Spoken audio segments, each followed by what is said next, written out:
జై శ్రీమన్నారాయణ. స్వర్ణగిరి ఆధ్యాత్మిక సమాచారానికి స్వాగతం.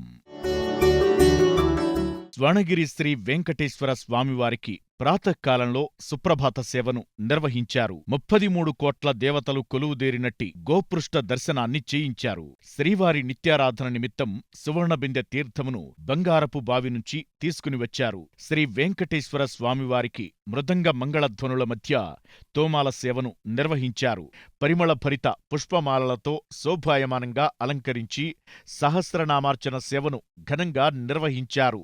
లోక కళ్యాణం కోసం శ్రీ సుదర్శన నారసింహ హవనం నిర్వహించారు. శ్రీ పద్మావతి గోదాదేవి సమేత శ్రీ వెంకటేశ్వర స్వామివారిని స్వర్ణాభరణాలతో అలంకరించి నిత్య కళ్యాణ మహోత్సవాన్ని వైభవంగా నిర్వహించారు. ఈరోజు సుమారు 4500 మందికి పైగా భక్తులు నిత్యాన్న ప్రసాదాన్ని స్వీకరించారు. సాయంత్రం శ్రీ వెంకటేశ్వర స్వామివారిని మాడవీధుల్లో ఊరేగిస్తూ తిరువీధి ఉత్సవ సేవను నిర్వహించారు. సహస్ర దీపకాంతుల మధ్య ఊయలలో ఆసీనులైన శ్రీవారిని అర్చించి మంగళహారతులు సమర్పించారు.